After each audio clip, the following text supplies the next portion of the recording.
Hey, everybody, welcome inside the sit down. Ryan Mayer, now joined by Dr. Vernon Andrews, author of Policing Black Athletes Racial Disconnect in Sports. Dr. Andrews, first off, thank you for the time. Thanks for joining me today. How are you?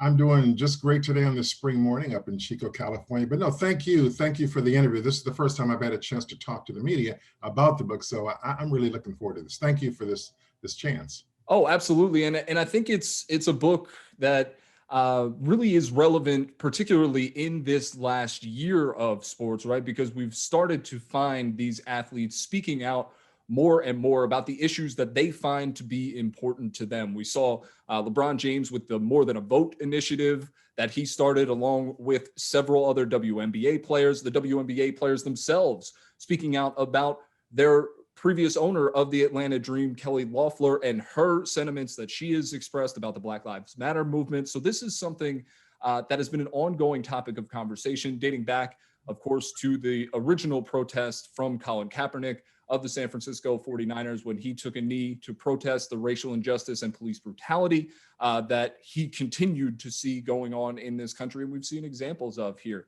over the past several years, unfortunately, continuing in these high profile cases. So for you, I know this has been a lifelong pursuit, really, a continual topic that you've been interested in and studying. I wonder just what made now the time to pull all of that data together that you have been gathering over the years and put it out into this book form. Yeah, well, it has been a lifelong project. And actually, last night I recall that this project began on April 4th, 1968. It began then because I was in elementary school and it was the day Martin Luther King was shot and killed. And I remember my teacher, Miss Warren, in Horace Mann Elementary School, getting a phone call from the principal. And afterwards, she looked at us and said, "You have to go straight home after school." Of course, there was a big protest by the local high school. So I saw some marchers passing by and I asked one guy, I said, "What's going on?" He said, "We're protesting because Martin Luther King was killed. And we're protesting because of racism." And I said, "What's that? What's racism?" And he said, "Racism, his definition, is when white people hate Black people." And I thought about it. He said, "Watch out for that when you grow up." And I recall sitting there stunned, standing there stunned, saying, "Well, I don't have to worry about that because by the time I grow up, it will all be gone." And he looked at me and he smiled and then he got his angry face back on and went to the crowd and began marching. Since that day, I've been looking at this issue of race and how you really bring people together. So after all these years, I finally decided this was the time, this was the right time to actually put out what I had to say because it seemed as though time had kind of caught up with the book.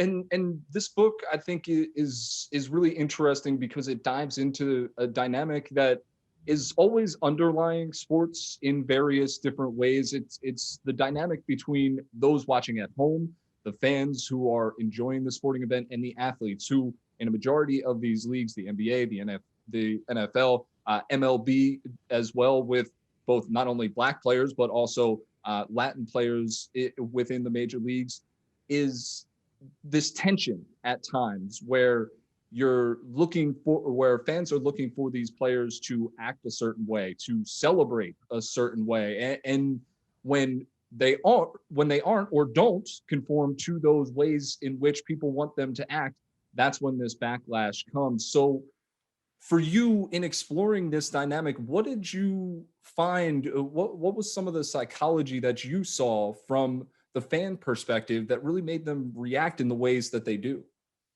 Oh, well, from the fan perspective, that is one section of the book where I do talk to fans.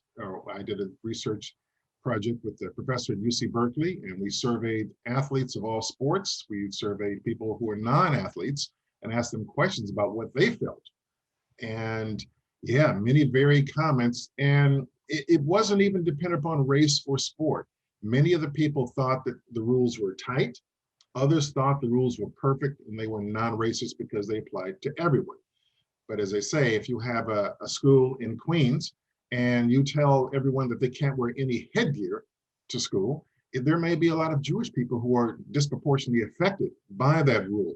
So even though the rules were overarching, they disproportionately affect people who say wear hats or in this instance, like to express themselves, like to have a little fun in the end zone or beforehand.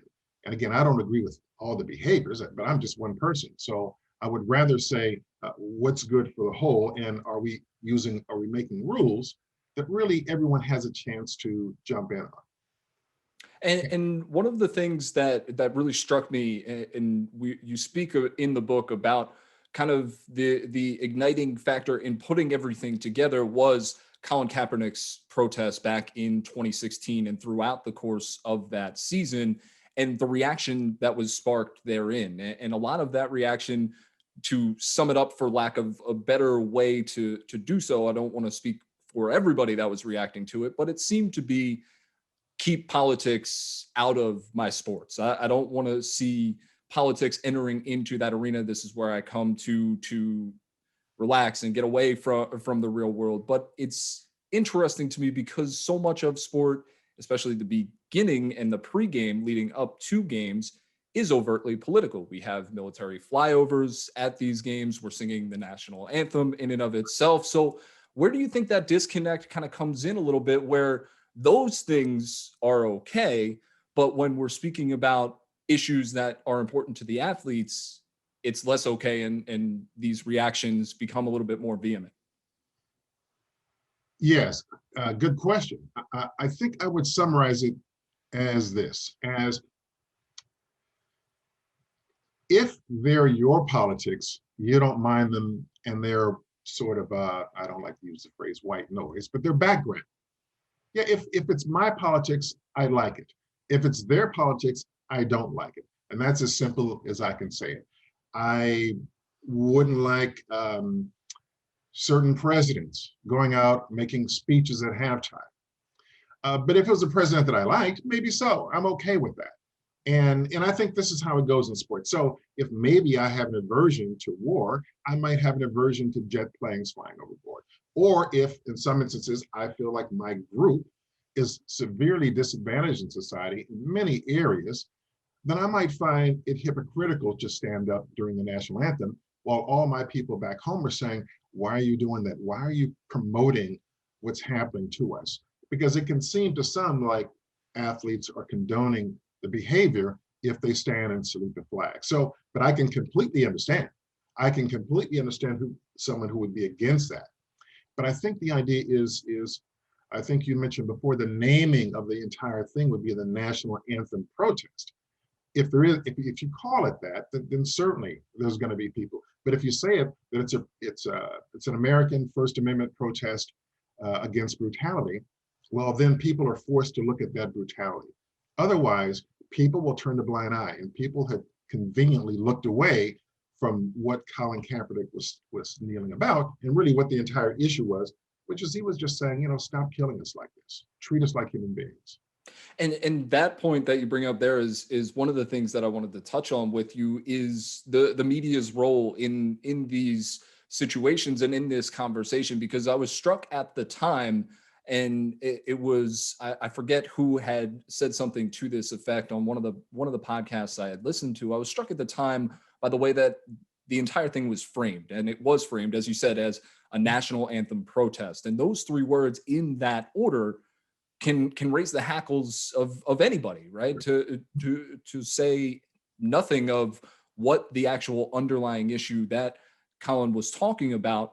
It's that particular phrasing that really tends to bring out those vehement reactions of, well, if you don't love the flag, you don't love this country, et cetera, et cetera, et cetera. Right. And I Yes. wonder how the maybe framing of that could have been different in a way to maybe get away from or cut off those reactions at the pass. Good point. Well, here it is. What if Colin Kaepernick, instead of having his name on his jersey, had printed out during his own kneeling the phrase, not "don't tread on me, don't tread on us"? Would you have had a convergence with people who, let's say, uh, stormed the Capitol on January 6th? Because basically that was the "don't tread on me" folks saying, hey, this is America, we want our country, these types of things. And it's about, again, don't tread on me. Now, African Americans, we've never used that phrase because it's happened so often. It's just like, well, your job is to tread on me. Your job is to tread on us. And I think what Colin Kaepernick was saying was similar to what they're saying. Don't tread on us. Don't tread on us. Don't put your foot on our necks, or in this case, in George Floyd, the knee on the neck. So I think you make a great point. That is a great point. The framing of it, and not capturing the framing ourselves beforehand and saying, hey, this is going to happen. I don't think Colin Kaepernick knew that this was going to happen, that it was going Oh to no. blow. Yeah. Yeah. And you don't think things out. You just say, you know what? This is what I need to do. I'm tired of standing up. And I should say, in another point, it's little known that many African Americans protest the flag and had for decades. And we don't do it in like that, but we may do a small thing. We may not take off our hat. We may not stop talking. We may not put our hand over our chest. We may not sing. Whatever it is, are these little micro points of saying, you know what, I'm not gonna I'm not gonna condone this by saying that we're as great as we say we are. We have much left to do to make this a more perfect union. And I think that's what he was saying. We need to make this a more perfect union. That's such an important point, and I think it's one that, unfortunately, because of that framing that we are just talking about, kind of got lost because the conversation shifted right from what the original idea was and the original call to action there was, which is to live up to the ideals that we espouse as a nation from our very founding, to provide life, liberty, and the pursuit of happiness for all citizens of the country. So it's tough when that framing kind of got in the way of the message, and I do wonder how we can try and avoid that going forward. Not that we know any particular situations ahead of time that are going to become that way, because Collins' protest originally started just as him sitting quietly off to the Right, side on the bench, and it didn't become a bigger thing until he was asked about it. To your point, right. so how do we look to going forward? Maybe avoid losing the message for or losing the forest for the trees, as it were. Yeah, I think that's a brilliant question that sociologists would ask of the situation, is how do you reframe it? Um, Sadly, sometimes, right, I think that people see what they want to see. And if there's an opinion like I dislike this, you can shift the framework towards something that, that person is doing something I dislike because it's doing this. Now, I have one quote in the book that says, people in other countries bomb, people assassinate, people do all ranges of things. In America, what we do is we kneel down. We kneel down for the national anthem. That has become the lightning rod for, oh, this is just outrageous protest. Now, it's amazing when we get to the point when that's an outrageous protest to constant death and constant humiliation in society. I don't know if people want to see anything different. So what I've decided to do with the last chapters of the book is bring everyone to the table and say, you know what, let's go right into the homes of people and find out how they think about things. And I want Black athletes and white athletes and Black citizens and white citizens to understand that we each have a perspective, and that in the end, we're probably fighting for the same things, but we're often pitted against one another so that it seems like, really each other is the problem, when really it's not that. And I want to touch on a previous point that you made. And that point was about why the rules and everything in sport. Well, I think originally this football in the early 50s was all white. And you had all white owners, all white referees, and probably for the most part, all white fans. Maybe a small percentage of African Americans in the stands. Well, that's fine to make the rules for a group of people like that if you're all white males running the committees. What happens, I ask, what happens when the league becomes 68 to 70% African American? Do you at some point concede that maybe their perspectives are different, and maybe instead of talking down and imposing rules, that you bring people together and say, well, maybe we can work something out together that works for everybody? But I think as long as you have a certain group of people in this society who say, we make the rules, you will abide by them, then we get this cognitive dissonance at all levels, this fracturing. And so when it comes down to sport and this, I study expression. So I thought Colin Kaepernick was a form of expression on the field, and it had to be talked about because it fit in with my thread of policing Black athletes on the field and off the field. And to that point, you bring up the leagues and the teams and their role in this conversation. And I do wonder, as we look to continue to move this conversation forward and to bring these Black athletes to the table and involve them in this going forward, what role should the leagues have, or if any, or what role should the teams have in pushing that conversation forward? Or is it, I think to the NFL's campaign this past year and some of the things that the NFL has done with Malcolm Jenkins. Just I wonder for your thoughts on those campaigns and how they helped or maybe transitioned the movement because it becomes a little bit commercialized at that point. Right. Well, I've seen a lot of those commercials, and I've seen some of the commercialization, and I've seen T-shirts and banners and in the NCAA finals last night. You know, you have images on the floor about equality and the jerseys. I mean, that is a phenomenal push. But that's an acknowledgement by the leagues that we do have athletes who aren't from just the early 1950s. There are many different athletes in this league, and do we want those athletes to survive, to have a chance to play? Yes, yes, we do. So I think that comes from listening. And that is the key thing I can say, Ryan, is that if people listen, if people just listen with an open mind to what could we have, what's the possibility?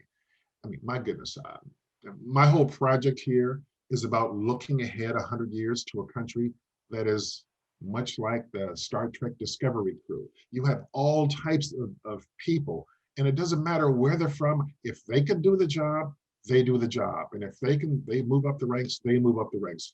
Purely meritocracy. And that's something that America hopes for and something we say we have. I don't think we've gotten there yet, but my goodness, what happens when we get there? What kind of influence can we have around the world? So my project is about looking at sports, the institution we do get it right in. And in that institution, what are still the problems that need to be worked out? If we work out this with committees and with people listening to come up with rules and First Amendment rights that can be used on the field of play or wherever else, my goodness, the opportunity we have as a country to be true leaders by examples is phenomenal. And I should say, it's not to take away from all the Latinx issues, women's issues, LGBTQ plus issues, any other issues that may be Asian American issues that are happening in the society, and my goodness, Native American issues. All of those issues are very important. This one is at the apex. This one is still an outgrowth from slavery. If we can work this through in a way that's really, I should say, has equity into it, oh my goodness, we have a great opportunity. So I chose sport as an institution to study, and I chose specifically football because it's where people talk about this one thing, expression and celebration, and in this sense, protest, which fits right along with that. So this is why I study it, and this is why I think in the end, the idea is to come up with some solutions rather than, as we often do as social scientists, want to look strictly at the problems. And from hearing that answer, I do wonder, as one of the things I always like to ask people when they're talking about the books, because these are passion projects for you, what you want the audience to take away from them. So I wonder from that answer, if one of the big things that you want the audience to take away is that sense of strictly listening and hearing others' perspectives on situations to try and come together in that way that you were just speaking to. Yes, I would say that the end result is that white athletes would walk away from this book saying, I had no idea. I had no idea how traumatic some of my teammates' histories have been, or the areas where they come from that may have been redlined, that may have been police states in and of themselves, watched by police on the ground, watched from above, and watched on the street with cameras, just surveilled at every moment of their lives. And they come and they made it through that to be on my team. Of course, they're concerned about their friends and family back home. And again, many of these red line districts where you have this, let's just call it a police state. It's not quite apartheid in South Africa, but my goodness, when you observe what happened to George Floyd, your mind goes around and says, well, what's going on here? It's not, it's a microscopic moment, but that moment gets played out so many times. So if white players walk away saying, maybe I need to listen a little bit more, but it's not only that.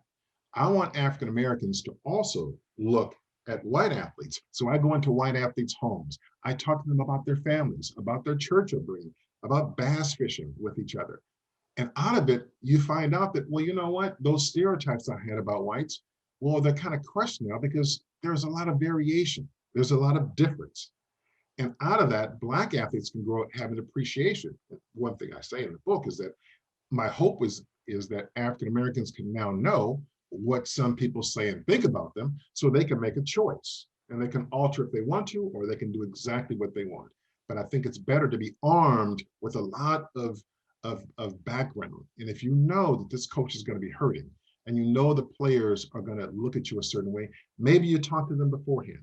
But it's all a matter of listening to each other and figuring each other out and continually working to do that, because it's not a one-shot deal. It's not just, it's not just this book. It's a many other things that will have to contribute there along the way. But I think that I want people to walk away saying, I didn't know that about the other group, or I had no idea that Black people think this way about church, and that it's a different place than it is for white people when they go to church. All of those things blend together to make the project something I hope people walk away from saying, my goodness, what was that I just read? I had no idea about these things. And I try to drop some humorous nuggets in there also, because I like to have fun in life and I like to play. So I don't throw any Burning Man moments in the book, but that's in the background. And it brings us this idea of really getting along together. That's the project. And many of us were talking at each other, and rightfully so, and yelling at each other right now and not understanding each other. At some point, when things have reached the point of friction like they are, I think I always admired Andrew Young. So I always wanted to be in the United Nations. And so this is my United Nations book for America and for sport. Well, it's certainly a goal that we should strive for, especially considering, as you mentioned, the current moment where we do seem to be talking loudly at each other, to say the very least, across these lines.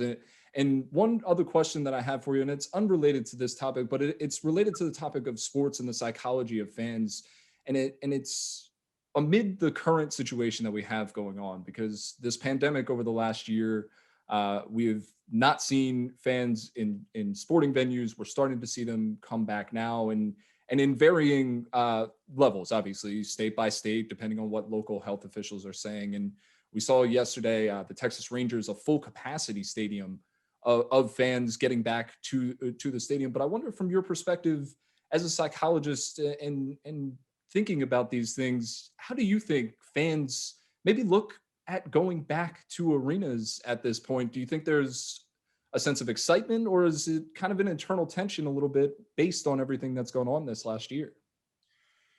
I think that all depends on your opinions about Dr. Fauci. Mm. There was a woman, yeah, we had not a screaming match, but it was a little gentle niggling back and forth. Her and a checker who didn't want to wear their mask, and she had her mask down on her chin and saying she hates wearing masks and she doesn't think she needs to wear a mask. And I just turned around gently and said, well, I think we ought to listen to Dr. Fauci.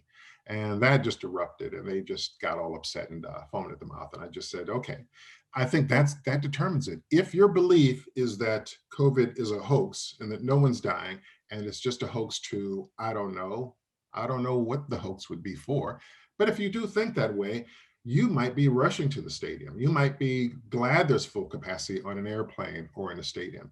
You might just want to get back to your sport and get back to normal. We all want to get back to normal. We all want to be there. I'm going to a baseball game tomorrow. I'm going to go see my Oakland A's. Now, the Oakland A's are only allowing 11,000 people in the stadium. They're also distancing people. You can only buy pods of 2 or 4. And you're not going up to the snack bar. They're coming to you, they're taking their order, and they're bringing it back to you. So they're being as safe as they can. And I'm sure there are other initiatives that I'll find out tomorrow. I'm going as a sociologist also, because I just want to check this out. But boy, I would hope that people would value the lives of their family members and others who are close to them, and think, maybe this new guy in the White House, maybe he's onto something. Maybe him asking us to give it 100 days before we just rush back in, maybe that's the right thing. So I would hope that people think beyond themselves. And this is how a lot of people in America think right now, just about me. It's what I want to do. When I think, don't tread on me, let me do what I want to do. In the end, we're society, and a society, as sociologists would say, and not a psychologist, but I Sociologist, yes. but I study social psychology, so it's very close, and a lot of that is in the book. But I would think people would say, maybe for the greater good of the whole, I'll do this, even if I don't believe it.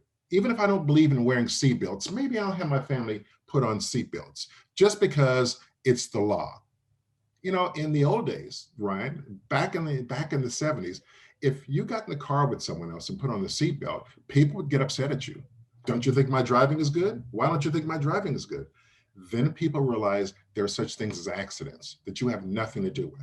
People T-bone you or something else happens. So they began to use the protective measure. And I would hope that people would just say to themselves, maybe I don't think that, but maybe it's a protective measure, like the speed limit. And maybe I should just do this one time and I probably won't have to do it for another 100 years. That's my hope. And my hope isn't that places like Texas open up stadiums to everyone, because that cannot be a good thing. Well, we'll certainly see how this continues to play out here over the next couple of months. I'm Yes. with you in the respect of trying and hoping that people see things that way. And Yes. I could not appreciate this time more. This was an amazing conversation, Dr. Andrews. Thank you so Thank much. you. For everybody looking for the book, again, it's Policing Black Athletes: Racial Disconnect in Sports. You can find it wherever books are sold. Definitely one to check out. Dr. Andrews, again, thank you for the time. Hey, thank you, Ryan. I appreciate the interview.